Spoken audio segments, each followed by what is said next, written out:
I giovani sono stati i più penalizzati da questa pandemia. Primo perché abbiamo chiuso le scuole per tutelare la salute pubblica per un periodo molto lungo. In secondo luogo perché molti dei disoccupati di questo periodo sono giovani che magari avevano lavori precari e quindi alla scadenza dei contratti sono stati lasciati a casa. In terzo luogo perché proprio i giovani hanno avuto grandissime difficoltà all'inserimento al lavoro dopo i periodi scolastici in questo periodo. Ecco, per questo motivo la CISL ha deciso anche quest'anno di essere a Job Orienta, perché vuole essere insieme ai giovani e al loro fianco per renderli protagonisti nel mercato del lavoro del futuro. Le occasioni di lavoro ci saranno, anche se siamo in una fase complicata di grandi crisi. C'è bisogno di puntare sulle competenze dei giovani, sulla loro voglia di essere protagonisti, e la CISL con le sue scelte quotidiane vuole essere a fianco dei giovani per aiutarli in un inserimento positivo nel mercato del lavoro.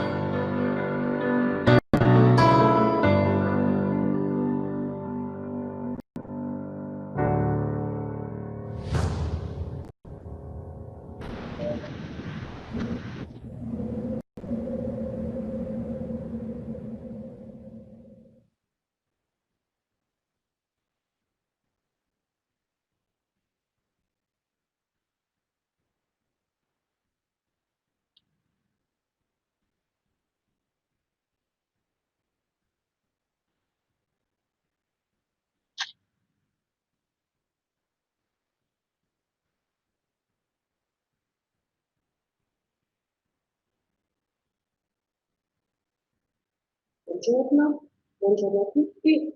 Siamo al convegno della CISL del Veneto sulla grande sfida del lavoro oltre la pandemia.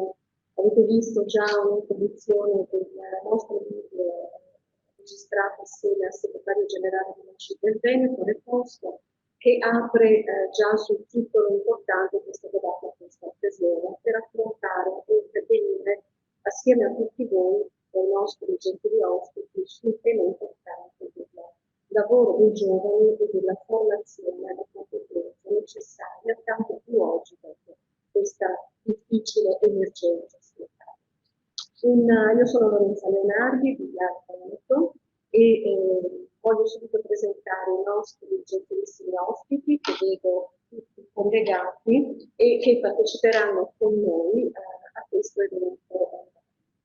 Ringrazio quindi la dottoressa Antonella Trevisanato, coordinatrice dell'area degli studi e delle ricerche di Unione Camere, la struttura che associa tutte le camere di commercio, industria, artigianato e agricoltura della regione e che sarà con noi per la sua relazione introduttiva. A seguito ringrazio la dottoressa Paola Martina, presidente di Forna, l'Associazione Nazionale degli Enti che operano nel campo della formazione professionale, dell'orientamento e promozione sociale al lavoro. Ringrazio la presenza della dottoressa Martina. C'è poi a seguire la nostra collega la dottoressa Elisabetta Larini, direttrice di Galla Cremona, ente di formazione e impresa sociale fondata per iniziativa sindacale di CISL. Ringrazio in particolar modo la presenza già dall'inizio della nostra assessore al lavoro della Regione Veneto, Elena Bonazzan, grazie per essere presente a questa iniziativa, e il segretario generale del CISL che vediamo collegato Gianfranco Reposto.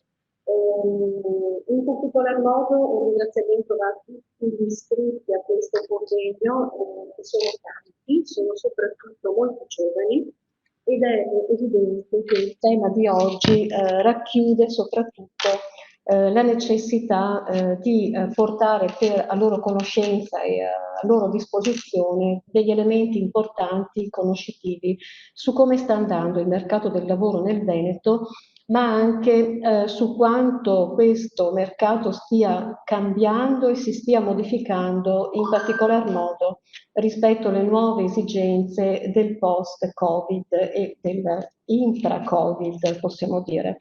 Oggi lavoreremo insieme per studiare un po' più da vicino l'evoluzione dei dati, che ci porterà in particolar modo la dottoressa Trevisanato, dati che vorremmo cogliere anche nella loro proiezione non solo di medio termine, ma se riusciamo anche in una prospettiva un po' più ampia, un po' più lunga, per provare ad aprire un orizzonte, una bussola di giovani che sia importante ai fini del loro investimento anche sulle competenze e sulla formazione.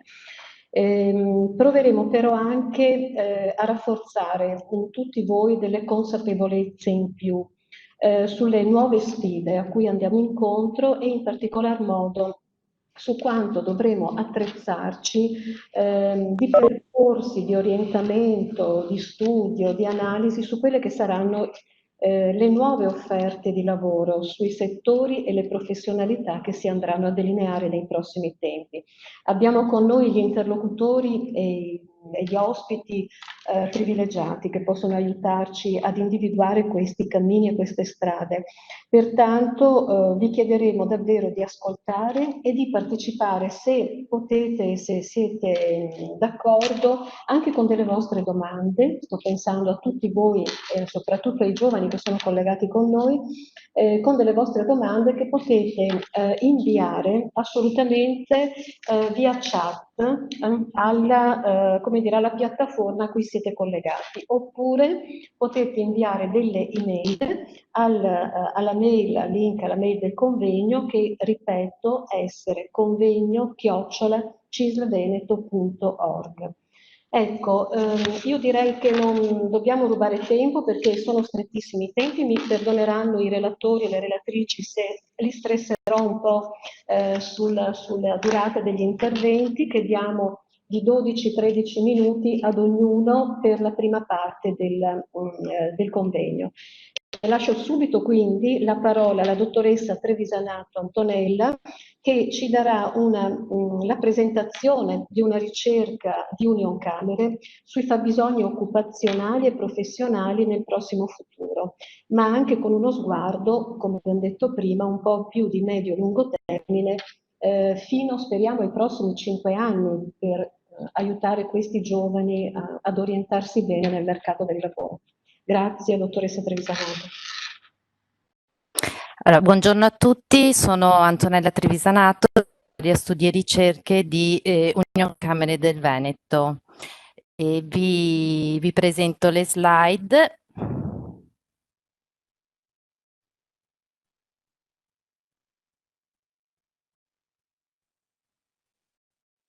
Allora, l'obiettivo della mia presentazione è quello di esporvi quelle che saranno i fabbisogni delle imprese nei prossimi anni, attraverso una lettura integrata delle principali fonti di informazioni, ma anche delle progettualità che il sistema camerale sta realizzando.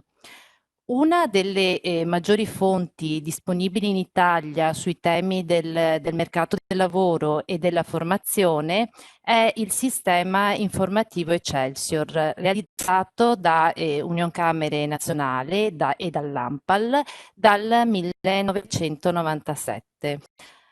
Una delle principali attività inserite all'interno del sistema informativo Excelsior è l'indagine che viene condotta con una cadenza mensile e che indaga quelle che sono le previsioni occupazionali delle imprese. L'ampiezza del campione è molto ampia perché vengono intervistate circa 100.000 imprese ogni mese e riesce a dare appunto stime significative sia a livello territoriale che dimensionale che per settore di attività economica, e quindi dando il polso aggiornato di quello che sono mensilmente le esigenze professionali delle imprese. Dal 2010, scusate, Unioncamere Nazionale affianca sempre all'interno del sistema informativo Excelsior anche un modello econometrico che si basa sui dati della contabilità nazionale dell'Istat e anche delle previsioni che vengono rilasciate dal governo. E ha costruito questo modello per riuscire a fare delle previsioni di medio periodo. Noi io in questa presentazione ho analizzato quella che è la domanda di lavoro in Italia nel triennio 2022-2024, proprio per riuscire a darvi una prospettiva a medio termine e suddividendo, diciamo, la domanda sulla base dei tre gruppi formativi, che sono i neolaureati, i neodiplomati e i neoqualificati. Allora, per quanto riguarda i neolaureati, quelle che sono le previsioni sono, diciamo, una costante che emerge anche dai dati dell'indagine Excelsior. Infatti, diciamo che le figure maggiormente richieste sono figure di laurea in economia, ingegneria e medico sanitario. Anche se qui, oltre a mettere nel grafico quello che è il fabbisogno delle imprese, abbiamo voluto affiancare anche quella che è l'offerta e si vede che mentre nel campo dell'economia in realtà l'offerta supera quello che è il fabbisogno aziendale, cosa che invece non si riscontra per quanto riguarda le altre due categorie di laurea, quella in ingegneria e quella in medicina. Per quanto riguarda invece i neodiplomati, le tre figure maggiormente richieste sono quelle dell'amministrazione, della finanza del marketing, dell'industria artigianato e del turismo, e qui mettendole a confronto con l'offerta si vede che rimane comunque un gap negativo per le prime due categorie, mentre per quanto riguarda il turismo l'offerta è quasi doppia rispetto a quello che è il reale fabbisogno delle aziende. Infine abbiamo preso in considerazione i neoqualificati e qui rimane i tre settori maggiormente richiesti sono quelli della ristorazione, il campo della meccanica e del benessere, e si vede però un maggiore gap rispetto a quello che è l'offerta, rispetto a quello che è il fabbisogno dell'azienda. Per quanto riguarda questo modello econometrico che è stato appunto realizzato da Unione Camere Nazionale, riesce però a dare stime solo a livello nazionale. E quelle che vi ho presentato sono le ultime stime che sono state presentate nella primavera di quest'anno e fanno riferimento, diciamo, agli ultimi conti nazionali dell'Istat e alle previsioni che sono state date dal DEF nell'aprile di quest'anno.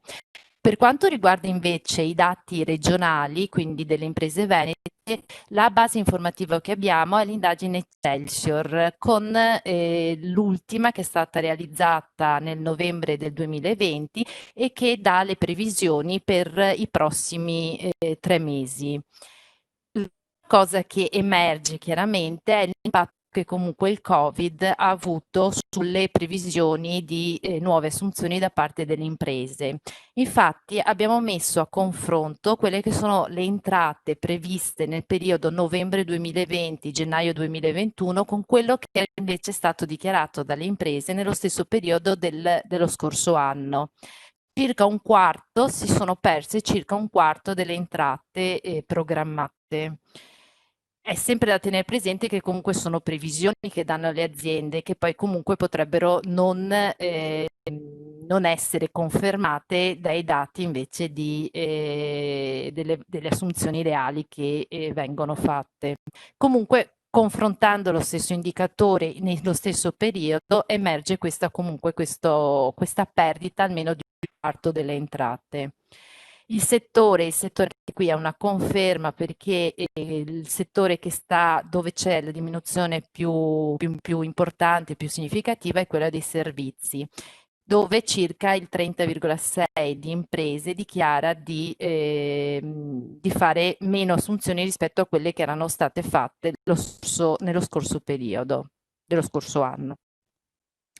Per quanto riguarda la tipologia di entrata prevista, qui abbiamo suddiviso tra i principali figure e quella maggiormente richiesta rimangono sempre gli operai specializzati e conduttori di impianti, con quasi il 40% di incidenza. Tra le figure maggiormente di più difficile reperibilità è interessante notare che sono gli operai specializzati nell'edilizia, nella manutenzione degli edifici, i progettisti, ingegneri e professioni assimilati e operai nelle attività metalmeccaniche ed elettrodomestiche. Sono figure comunque legate anche a quello che è il concetto della casa, concetto che comunque è cambiato, soprattutto nel periodo a causa proprio come conseguenza della pandemia, dove le persone appunto sono proprio per il lockdown sono state costrette a rimanere maggiormente a casa e quindi a ripensare anche al luogo della casa e a riqualificarlo e anche ovviamente aiutati dai bonus che sono stati dal bonus, quello sicuramente del 110, che sta comunque in qualche modo agevolando il settore dell'edilizia. Per quanto invece riguarda i livelli di istruzione, si vede come il diploma di scuola media superiore è ancora uno dei diplomi maggiormente, cioè il diploma è maggiormente richiesto dalle imprese con un 36% e a seguire la qualifica e la laurea il 10%. E volevo portarvi poi come progettualità che sta portando avanti Union Camere del Veneto assieme alle Camere di Commercio, è un progetto che si chiama Virtual Job Day. È un progetto che riguarda l'orientamento, che fa seguito, diciamo, alla riforma delle Camere di Commercio, dove gli è stata data anche la competenza per l'orientamento dei giovani, e questo progetto che nel 2019 si poneva proprio quello di portare i giovani nelle varie aziende, nelle varie realtà per capire come sono cambiate anche, come stanno cambiando le richieste, le figure professionali che le aziende richiedono. Ovviamente a seguito della pandemia queste visite all'interno delle aziende non sono state più possibili, quindi sono diventate delle visite virtuali che tra il mese di ottobre e il mese di dicembre 2020 hai coinvolto 700 studenti in 65 istituti. Tenete conto che 65 istituti rappresentano circa un terzo di quello che sono gli istituti presenti in Veneto. Qui sono stati, all'interno di questo progetto, sono stati comunque presi in considerazione 8 cantieri tematici che sono appunto che attraversano le filiere produttive del Veneto e come il fashion, il sistema casa, l'agri-food, il turismo, la filiera creativa e welfare, e sono stati appunto presentati ai giovani questi, per ogni diciamo di questa filiera produttiva è stato presentato un esempio di azienda che affianca dove all'interno di ogni filiera comunque una delle cose più importanti sono i nuovi paradigmi, quello dell'industria 4.0 e dell'economia circolare, che sono paradigmi che stanno trasversali a tutte le varie filiere produttive del Veneto. Infatti le professioni si stanno modificando perché comunque la digitalizzazione e l'economia circolare stanno modificando quelle che erano le figure professionali note.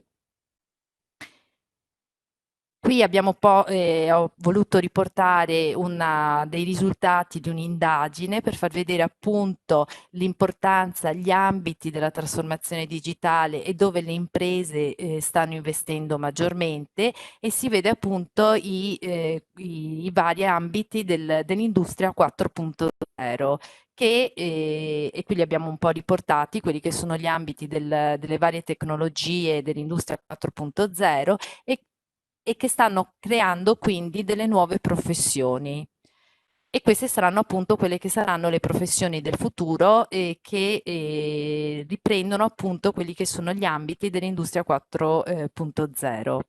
Infine, un altro paradigma importante è quello dell'economia circolare. Un modello quindi economico che pone al centro la sostenibilità del sistema, in cui non ci sono prodotti di scarto e in cui le materie vengono costantemente riutilizzate e che quindi esce un po' da quello che era l'idea lineare di produco e poi c'è il rifiuto, mentre adesso si cerca appunto, l'idea è appunto quello di riutilizzare i prodotti. E qui ci sono cito due importanti aziende che hanno appunto fatto dell'economia circolare la loro missione d'azienda. Il portale dove potete trovare comunque tutti i risultati del sistema informativo Excelsior con tutte le pubblicazioni annuali, i bollettini, le banche dati e c'è anche uno sportello virtuale per l'orientamento. Bene, io ho concluso, spero di essere rimasta nei tempi Perfetto, perfettamente. e vi ringrazio. Grazie, buona giornata. Grazie dottoressa Trevisanato per la sintesi e anche per la profondità dei dati. Mettono in evidenza anche un aspetto importante, cioè quello delle nuove competenze che attraversano sicuramente le nuove trasformazioni del lavoro e del mondo del lavoro. Quindi l'economia circolare piuttosto che Industry 4.0 sono i terreni sui quali invitiamo i giovani ad andarsi a rivedere questi dati che troverete, come ha detto la dottoressa Trevisanato, nel sito dell'Union Camere, ma troverete anche nella registrazione per la parte proiettata che abbiamo provato a presentare oggi. Passiamo subito la parola alla dottoressa Paola Vacchina, presidente di Forma, al quale abbiamo chiesto di aiutarci a completare un po', ad allargare il quadro introdotto da Trevisanato su quello che ha indotto Forma a presentare al governo la proposta sul piano straordinario per la competitività e l'occupazione giovanile. Considerando che all'interno di questa proposta ci siano sicuramente gli elementi che recuperano anche i primi indicatori che la dottoressa Trevisanato ha dato appunto sui nuovi settori e le nuove competenze necessarie. Grazie dottoressa Vacchina, sempre 13 minuti. Grazie molte a lei dottoressa, buonasera anche da parte mia, in particolare un saluto affettuoso. Un saluto affettuoso, chiedo scusa, io sono anche collegata con una importante seduta del Consiglio nazionale delle ACI di cui faccio parte, che però in questo momento posso un momentino abbandonare. Stavo dicendo, sono veramente felice di questo invito, vi ringrazio di cuore, ringrazio la CISL del Veneto e ringrazio gli amici di IAL Nazionale con i quali collaboriamo all'interno di Forma, proprio per dare voce a questo mondo della formazione professionale che davvero ha tanto da dire al paese, ai giovani e anche ha un compito, una missione molto significativa per rendere un po' meno fosco, ecco, l'orizzonte che ci aspetta, per iniziare a vedere anche un barlume di luce in fondo a questo buio che stiamo attraversando. Perché lo dico? Perché noi siamo convinti come Forma, quindi questa associazione che riunisce i principali enti di formazione professionale del nostro paese, che sia importante certamente in questa fase fare tutto ciò che occorre per proteggere la popolazione, in particolare le persone più fragili,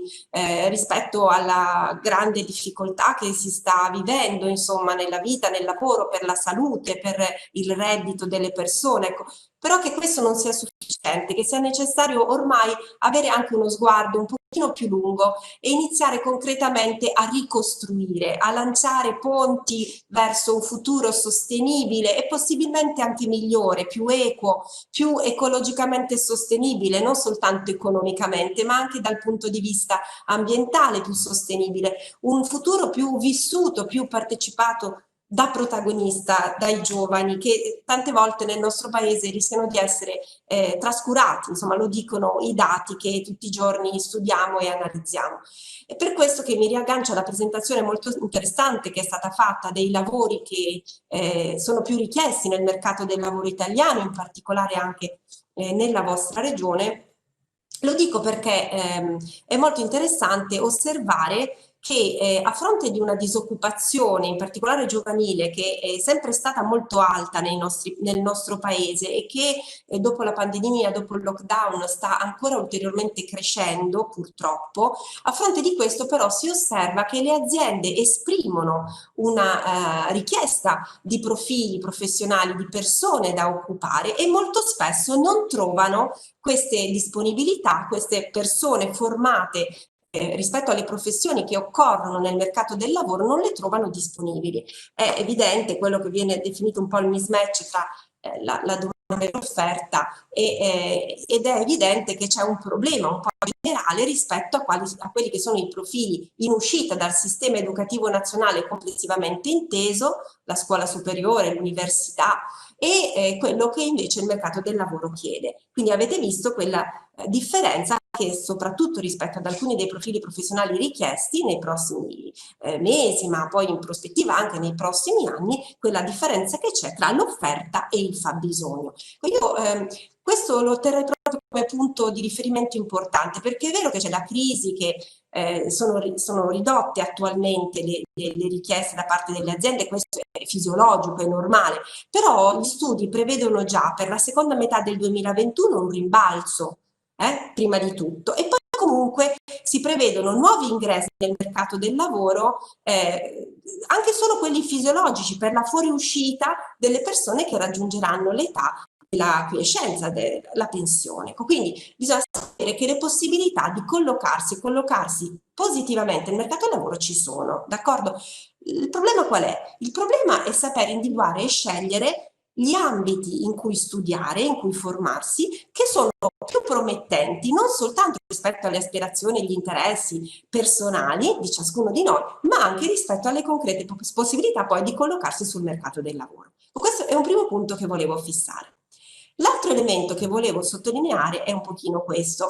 C'è una dinamica, diciamo, che vorrei chiamare ordinaria, no? Nel momento in cui si finisce un percorso formativo, può essere la scuola superiore, può essere un istituto tecnico superiore, può essere la qualifica nella IFP, può essere la laurea e l'ingresso nel mercato del lavoro. Quando questa cosa è fisiologica, tendenzialmente nel giro di qualche mese è una persona giovane che raggiunge il titolo di studio, la propria preparazione, si inserisce nel mercato del lavoro. In Italia però questo meccanismo è bloccato per tante ragioni e sapete che siamo purtroppo il paese a livello europeo e anche a livello OCSE che ha il più alto numero di giovani NEET, cioè di giovani tra i 18 e i 29 anni che sono rimasti bloccati in una condizione di non lavoro e di non studio.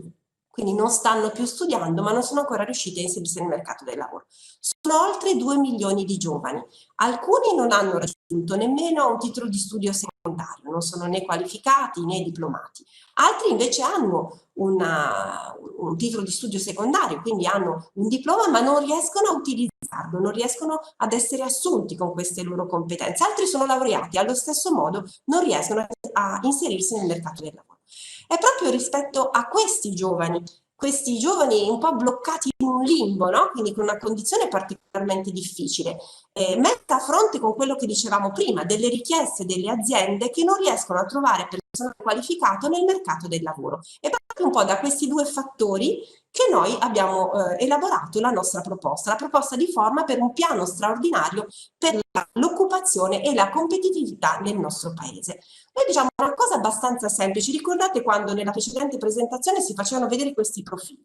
Molti dei profili più richiesti erano proprio di qualificati, di persone che devono raggiungere una qualifica professionale per fare gli operai specializzati, tecnici specializzati nell'ambito della meccanica, della meccatronica, nelle attività del turismo, del commercio, anche nella ristorazione, che non è solo il ristorante temporaneamente chiuso in questo periodo, la ristorazione è un mondo, è un'enormità di necessità di lavoratori specializzati, oppure di super tecnici, quelli che prendono una qualifica, per esempio nell'ambito di un istituto tecnico superiore, sono tecnici che vanno, che è un titolo di studio terziario, no? Parallelo all'università, però non accademico, sono persone, profili che vanno a ruba nel mercato del lavoro. Bene, allora di fronte a tutto questo noi cosa abbiamo detto? Facciamo una scelta straordinaria, un investimento straordinario e mettiamo in formazione nell'arco di 5 anni 330.000 persone. Le abbiamo individuate tra giovani che non hanno un titolo di studio secondario oppure che ce l'hanno ma nonostante questo non lavorano,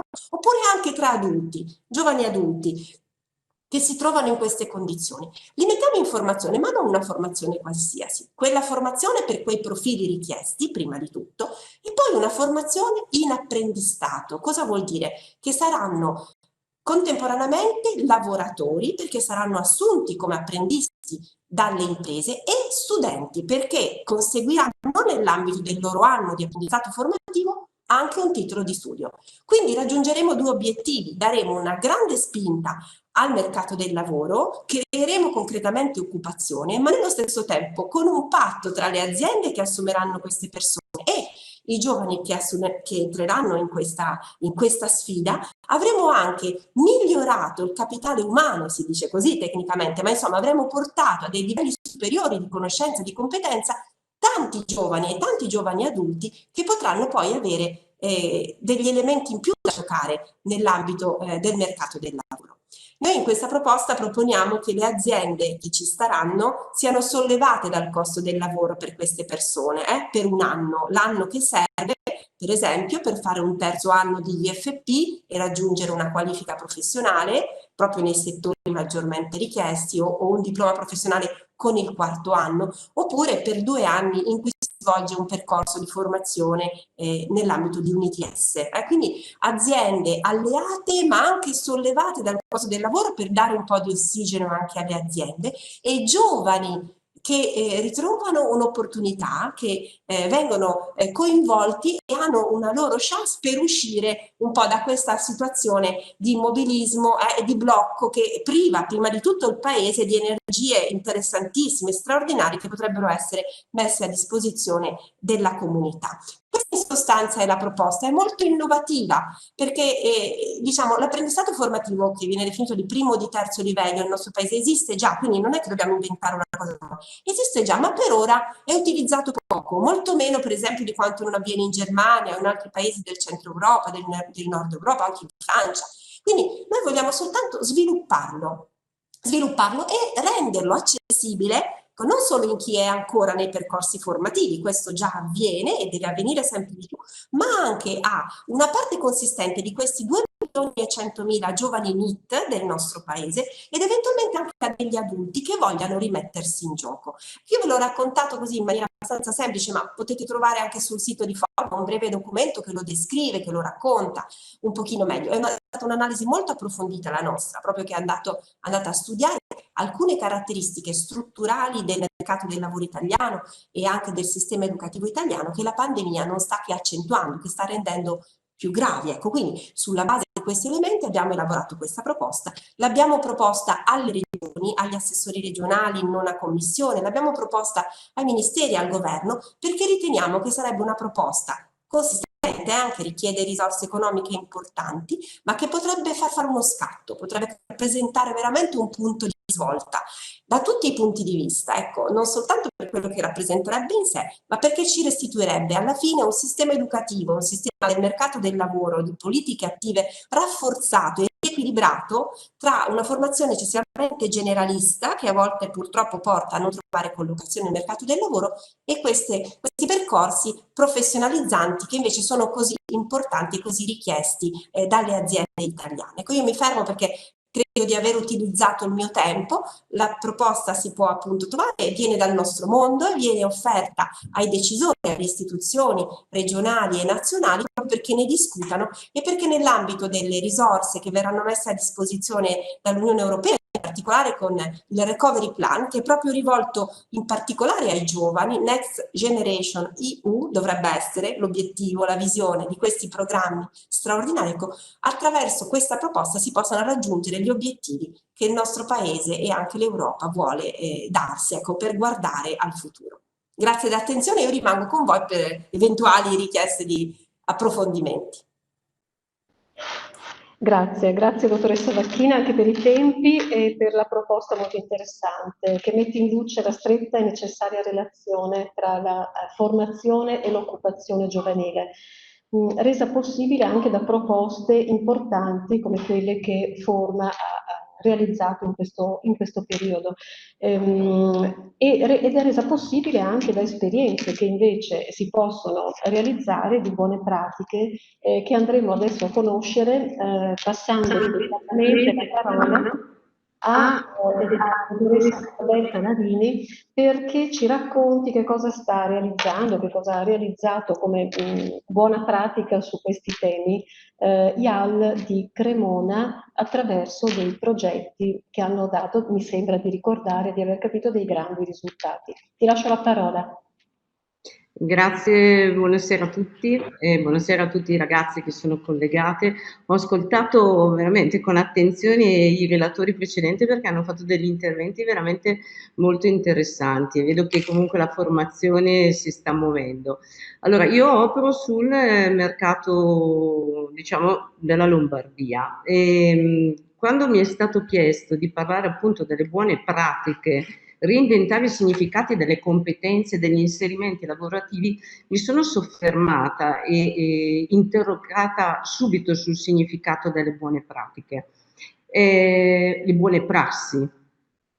Si usa molto, ma se andate ad analizzare il senso letterale, si capisce che le buone prassi sono le esperienze, le procedure, le azioni significative che vengono messe in atto per il raggiungimento di un obiettivo. Quindi parliamo di un metodo di lavoro. Parlare in questo momento di un metodo di lavoro e in questo momento storico può sembrare davvero rassicurante, però dobbiamo fare i conti, come hanno già detto anche tutti i relatori, con un grosso cambiamento che è in divenire e di conseguenza anche le buone prassi che fino ad ora abbiamo usato probabilmente dovremmo fare qualche cambiamento, ma non tutto è da buttare sicuramente. Dobbiamo comunque ripensare velocemente ai bisogni che il territorio ci sta chiamando ad osservare e a guardare con occhi diversi. Non possiamo sicuramente rimanere ancorati alle stesse logiche del lavoro che fino ad ora ci ha caratterizzato, però dobbiamo reinventare i significati. E questo vuol dire rivedere le competenze e pensare di creare mentalmente spazi professionali differenti.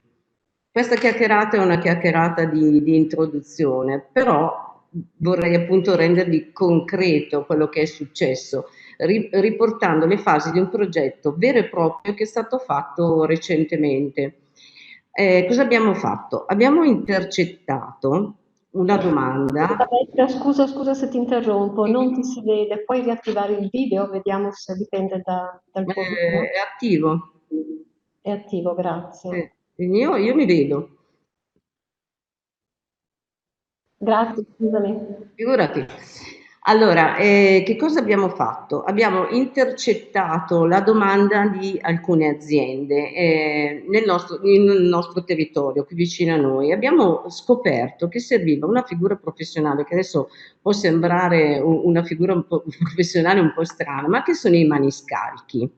Quindi, che è una figura professionale, diciamo, antica, ma è una professione di nicchia.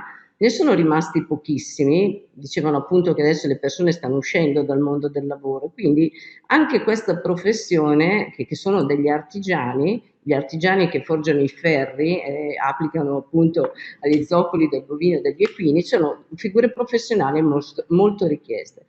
Progettare però un corso di mascalcia non è stato così semplice, ma soprattutto perché non esiste una vera figura riconosciuta, non esiste la figura riconosciuta del maniscalco. Quindi ci abbiamo messo un anno, ma siamo andati, abbiamo prima interpellato docenti, poi abbiamo interpellato altre persone che avevano comunque esperienza, abbiamo messo insieme tutte le competenze, che sono appunto l'insieme delle conoscenze e delle abilità.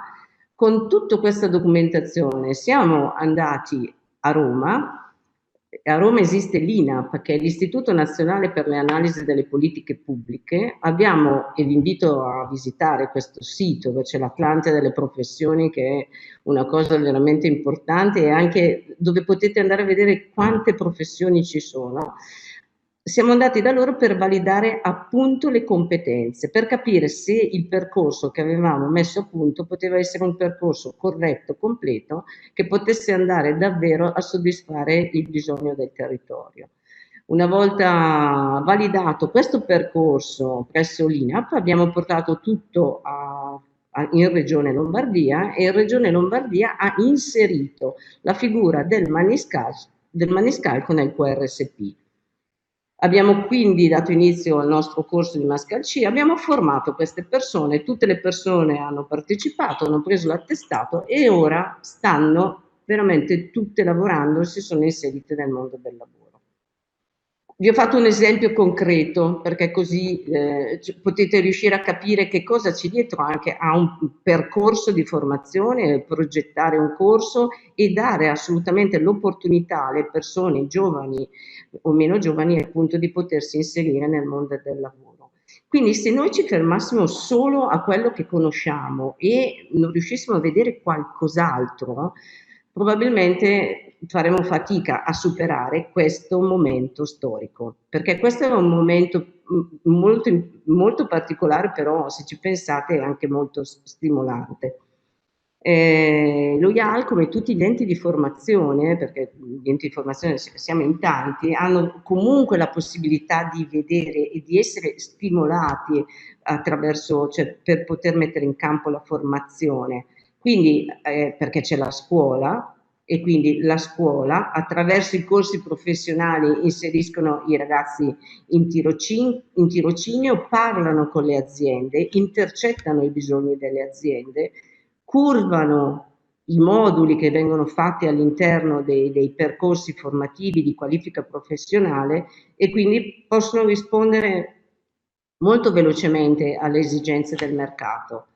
Poi gli enti di formazione hanno i servizi al lavoro e quindi i servizi al lavoro, le politiche attive permettono comunque di promuovere i servizi sul mercato e di mettere insieme la domanda e l'offerta. Le persone che si rivolgono agli enti di formazione, dove si rivolgono giovani e meno giovani, vanno e parlano delle loro già esperienze acquisite e dall'altra parte gli enti di formazione rispondono comunque attraverso colloqui, bilanci di competenze, cercano di capire e cercano di collocare le persone appunto nel mercato.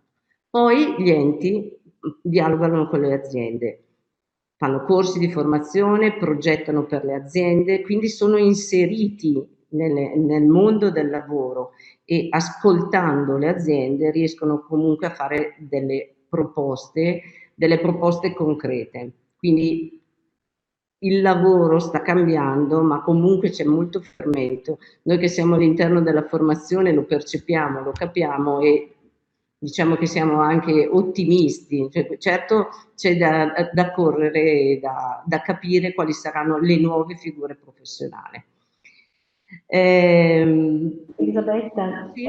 c'è anche il tuo video, se vuoi proiettarlo. Sì, infatti, l'ultima riflessione che volevo fare era appunto poi per mettere in coda il video che ho preparato, perché io mi sono detta che in questo convegno sono un po' fuori confine, però noi partecipiamo sempre al Job Orienta perché proprio apre la mente ai nostri ragazzi. Quindi abbiamo partecipato anche attraverso appunto il lavoro, quindi vi ho messo in coda l'esperienza di un ragazzo che ha appunto frequentato un corso di formazione professionale, che ha fatto loghi, che ha fatto il corso, che ha fatto la grafica e che quindi ha trovato lavoro. Vi ho messo in coda questo per farvi vedere che cosa può essere. Buona fortuna a tutti, ragazzi.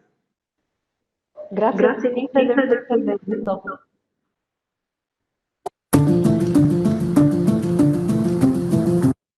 Dopo qualche anno, dopo 5 anni, è sempre bellissimo perché sono dei ricordi fantastici che ho vissuto qua. E qua ho conosciuto tanti amici e soprattutto mi sono appassionato a quello che è tuttora il mio lavoro, quindi la grafica. E no, sono molto felice di vedere che qua vada ancora tutto bene, ci siano ancora degli studenti volenterosi, no? di imparare questo mestiere.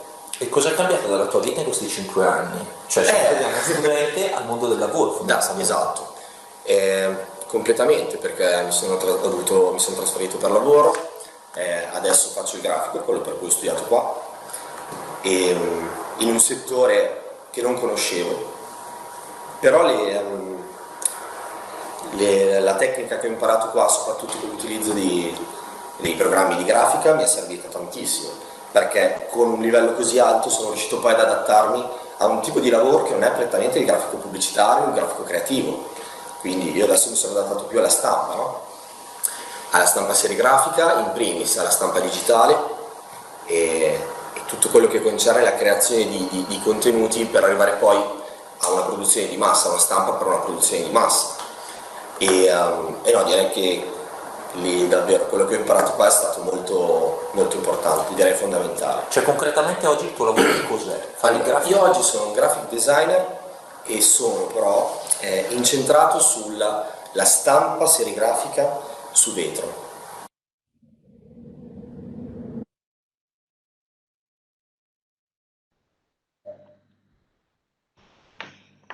Bene,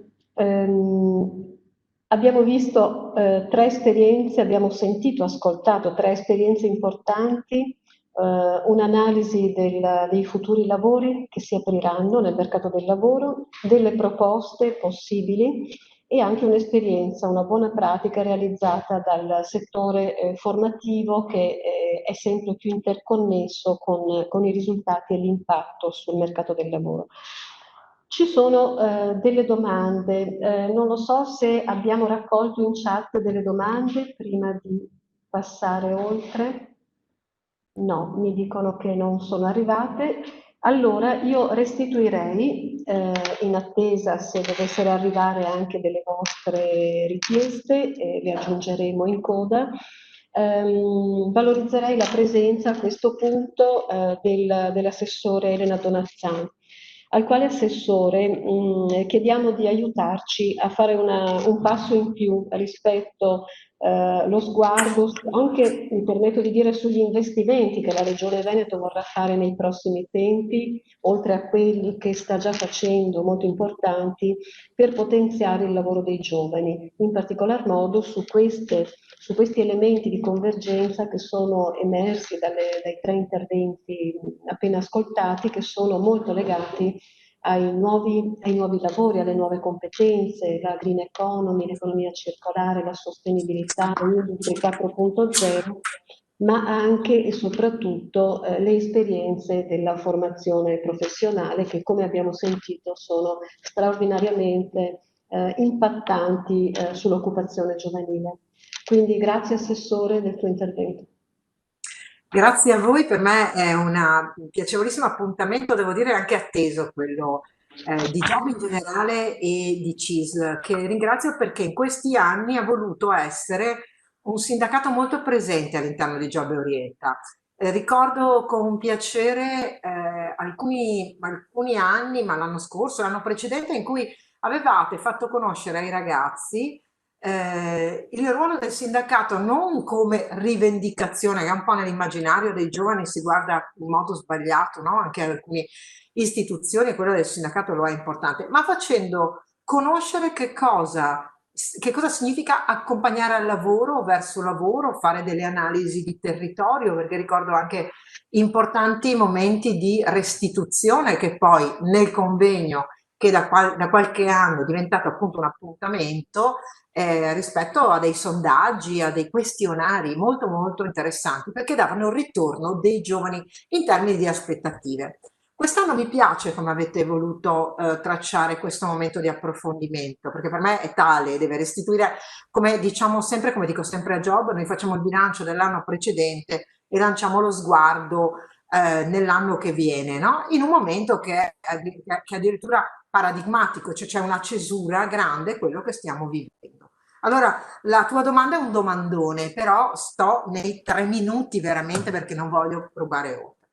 Dico per flash, perché che cosa fa la Regione del Veneto? Intanto noi come ente di governo del territorio, sui temi delle politiche per il lavoro, per l'occupazione, le politiche attive che non sono disgiunte, ma l'inserimento e gli strumenti a favore dei giovani, abbiamo deciso da tempo che la formazione doveva essere la chiave di lettura per comprendere come ai nostri ragazzi può essere data una buona opportunità di lavoro. Abbiamo veramente spinto molto in questo. Il quadro di riferimento non è solo quello di Covid, che per me è una parentesi, non so ancora quando c'è la chiusura della parentesi, però insomma dovremmo guardare a un mondo nuovo dopo, e questo mondo nuovo è già adesso rispetto a cosa? Primo, a una natalità molto bassa.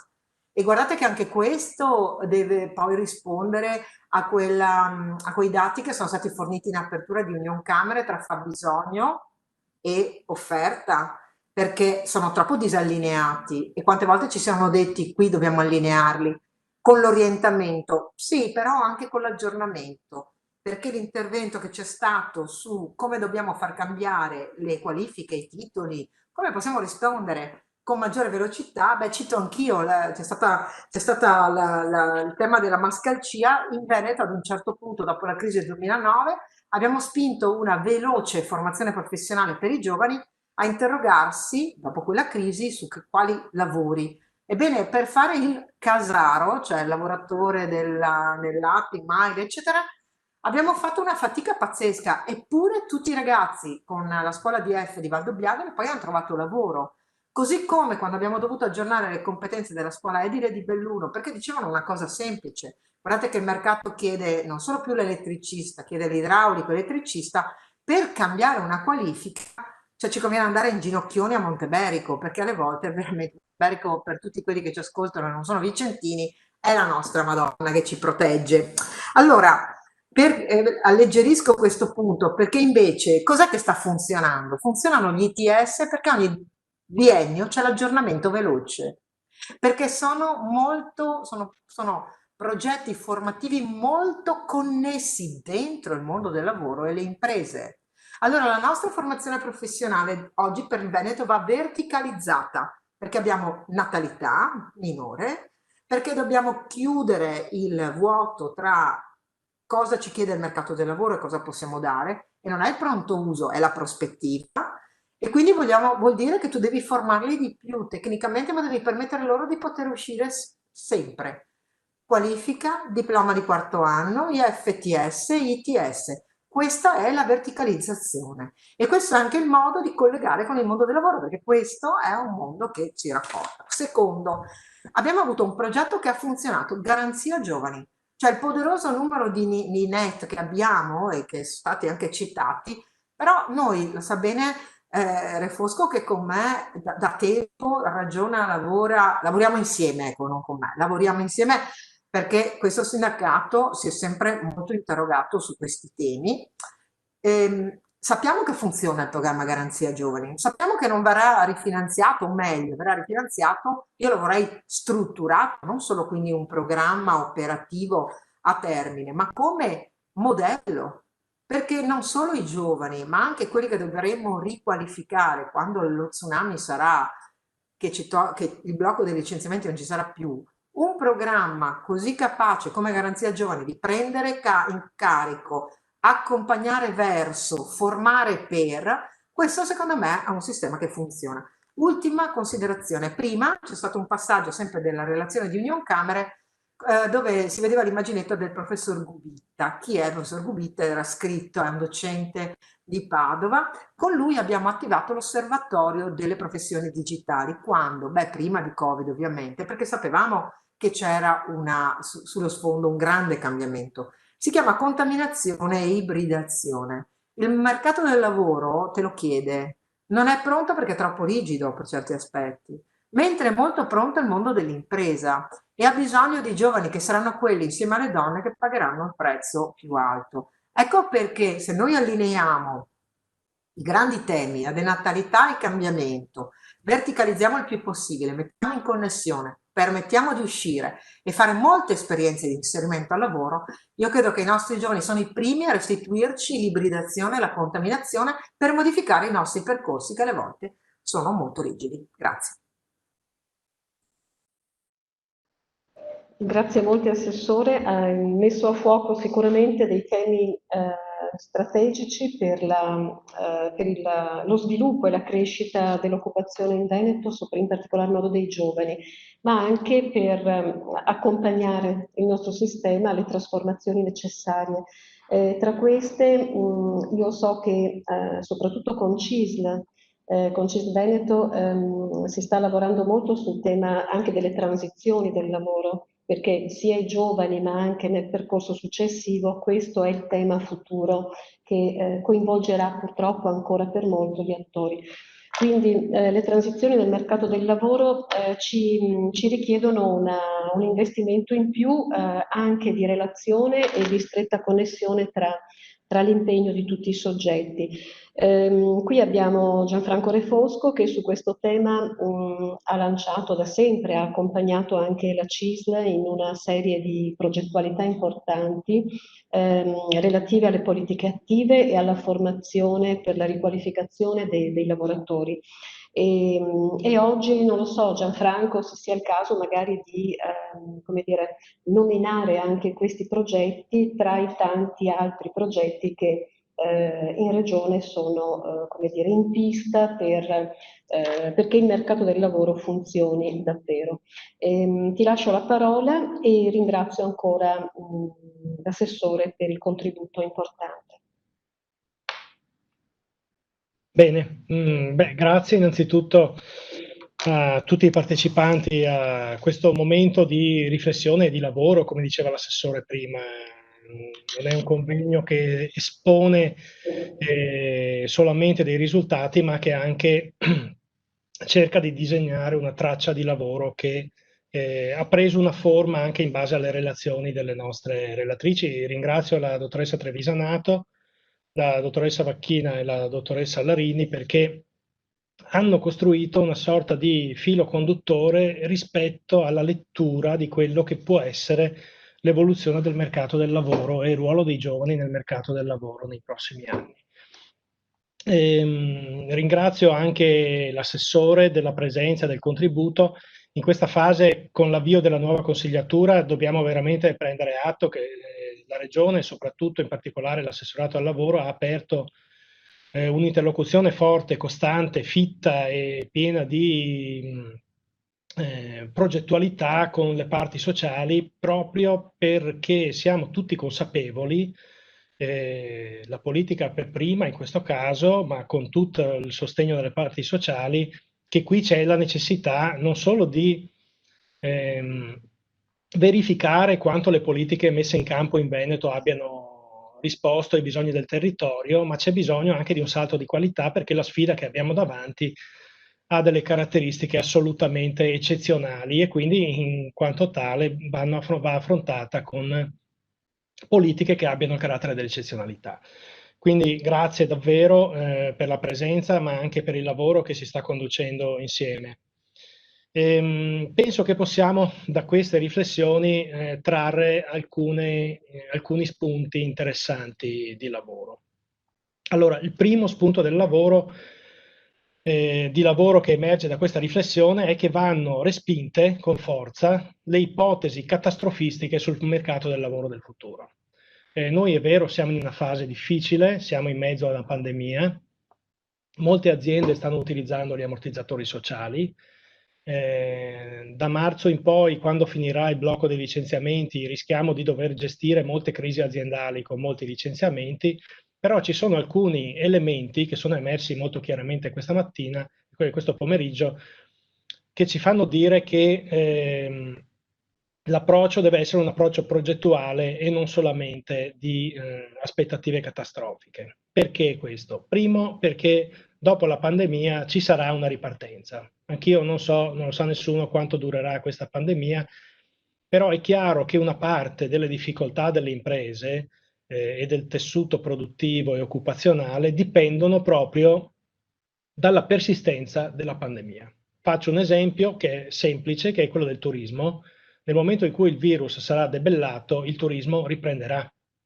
Allora, la nostra sfida oggi qual è? Quella di sostenere le imprese, soprattutto anche le piccole imprese familiari che si occupano di attività ricettive turistiche, alberghiere, in maniera che resistano fino alla fine della pandemia, però questo è un mercato del lavoro che avrà un rimbalzo sicuramente. Per altri settori non sarà così, però per altri settori noi abbiamo anche la necessità politica e parti sociali di utilizzare anche il recovery plan che viene messo a disposizione dall'Unione Europea per fare progettualità non solo per spendere soldi, ma per fare progettualità che creino valore e che creino occupazione. E quindi anche lì vanno messe in campo delle politiche di rilancio dal punto di vista economico. Il terzo aspetto, che anche questo è stato tracciato un po' nelle riflessioni, è che noi comunque andiamo verso una transizione demografica. I prossimi 5-6 anni saranno gli anni in cui tutta la generazione di baby boomers andrà in pensione.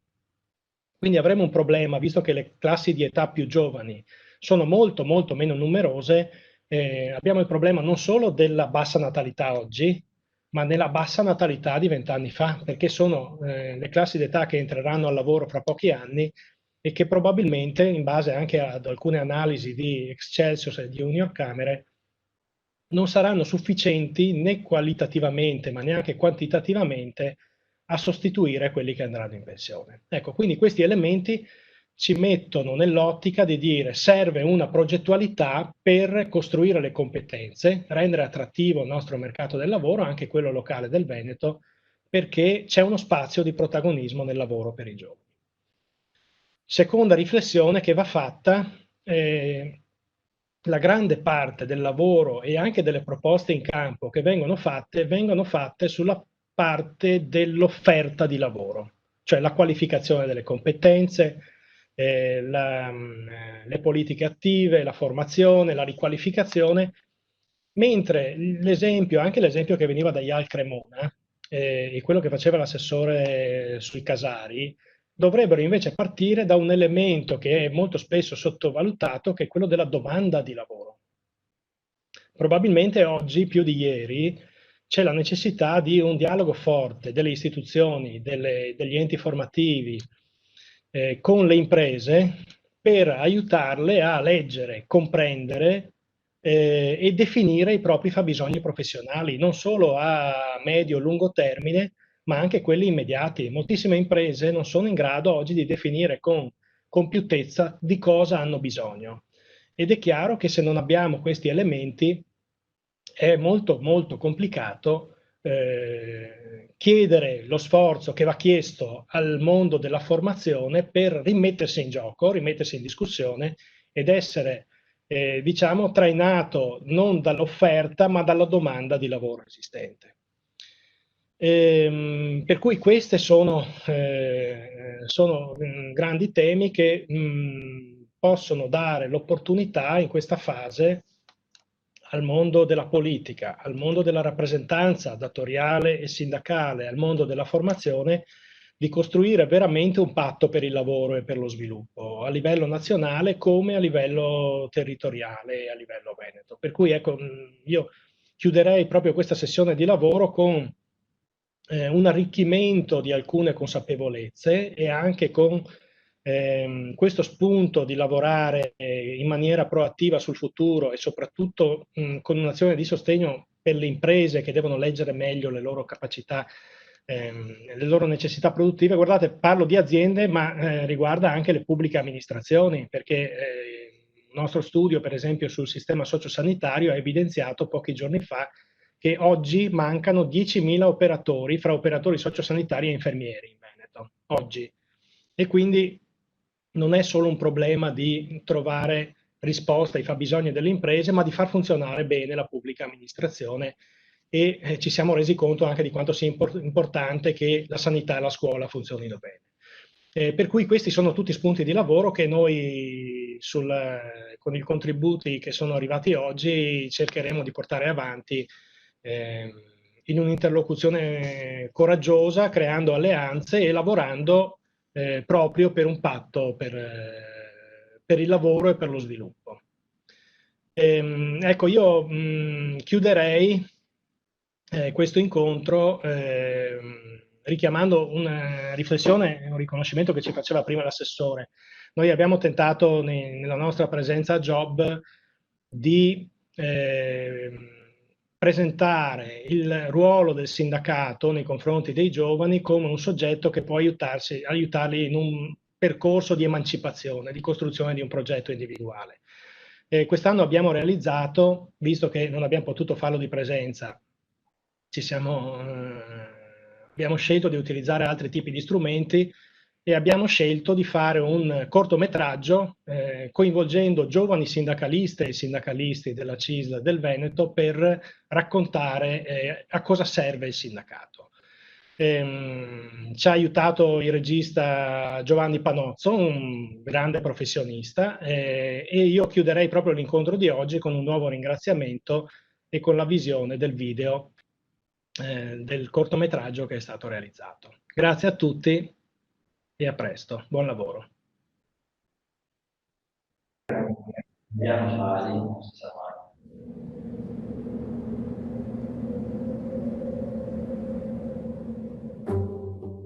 Capita spesso di sentirmi dire il sindacato non serve a niente e questa cosa a me fa arrabbiare. Io sono un caso del tutto particolare, credo unico. Caratterialmente sono una persona altruista. Nel senso che io volevo fare sindacalista fino da quando ero bambino. Quando i miei amici hanno saputo che lavoravo per il sindacato mi hanno chiesto ma che lavoro è?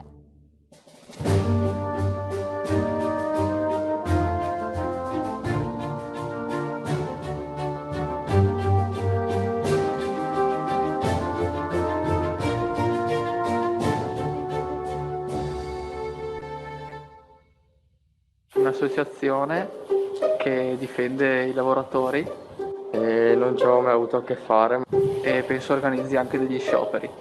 Dai libri di storia il sindacato Difende i diritti dei lavoratori. penso sia anche un'associazione che aiuta i cittadini a compilare delle carte per il governo. I miei professori hanno scioperato varie volte.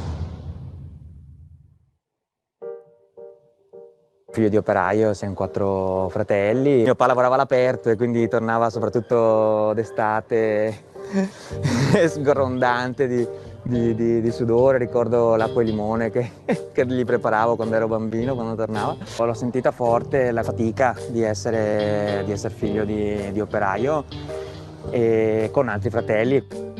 Un senso, se vogliamo, anche di giustizia mi ha portato a essere affascinato dai movimenti collettivi, cioè dalla lotta comune per raggiungere un obiettivo. Ho fatto giurisprudenza per questo. Vedo che i giovani spingono più sul sindacato come se ne ho bisogno mi avvicino al sindacato. Il sindacato risolve i problemi e basta. Non è vero, il sindacato accompagna. Fare gruppo tra queste persone e fare in modo che queste persone si uniscano per trovare poi un ideale collettivo, un'idea, una soluzione, è la cosa che da rappresentante sindacale mi rende più orgoglioso di qualsiasi altra cosa. Il sindacato è uno dei pochi spazi che oggi abbiamo per confrontarci. È il valore aggiunto che io do non solo alla mia azienda, ma al gruppo di persone che sono riuscito a creare, a mettere insieme. E fornire quante più informazioni possibili, perché è solo così che il sindacato può esprimere la propria vitalità. Mi iscrivo al sindacato non perché ho, ma perché so. Questo che deve fare secondo me la differenza. Il mio ambiente di lavoro è quello ferroviario, delle stazioni, dei treni, dei binari. E iscriversi al sindacato è un nostro diritto. Ciò che mi ha spinto a iscrivermi era sicuramente la voglia di avere maggiori tutele nel mio ambiente di lavoro, ci fa interagire con l'azienda in maniera migliore e partecipare alla vita lavorativa in una maniera diversa e più consapevole.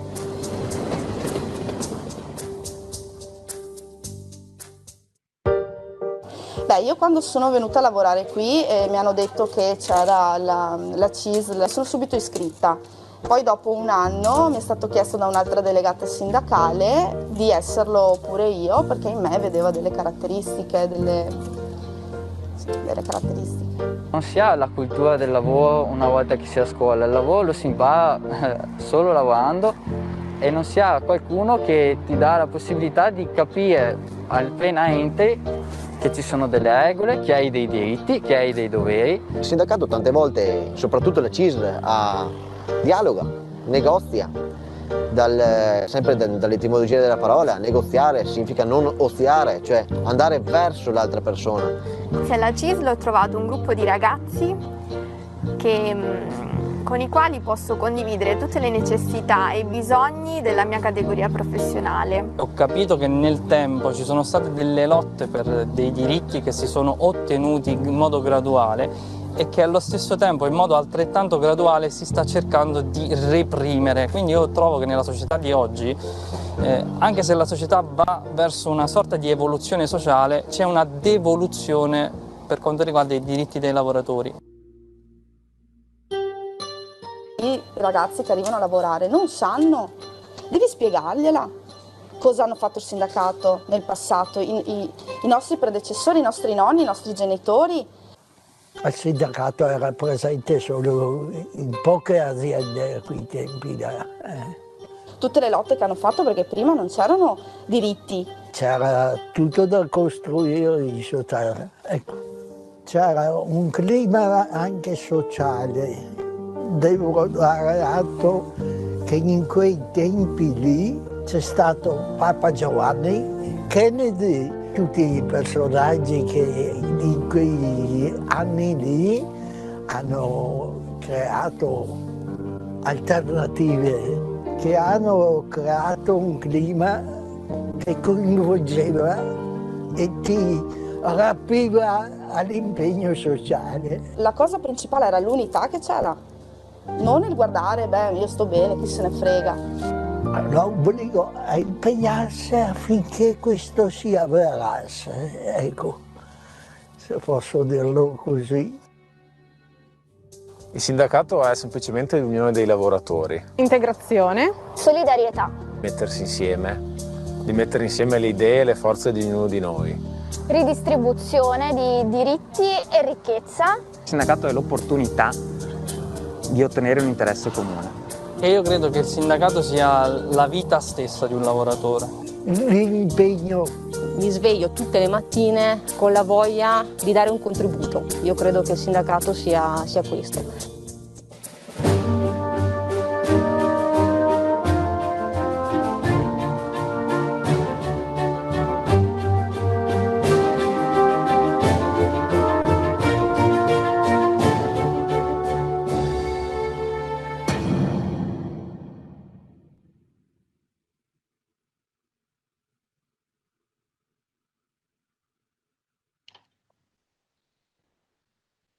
Bene. Bene. Via la regia, conferma che è finita la registrazione.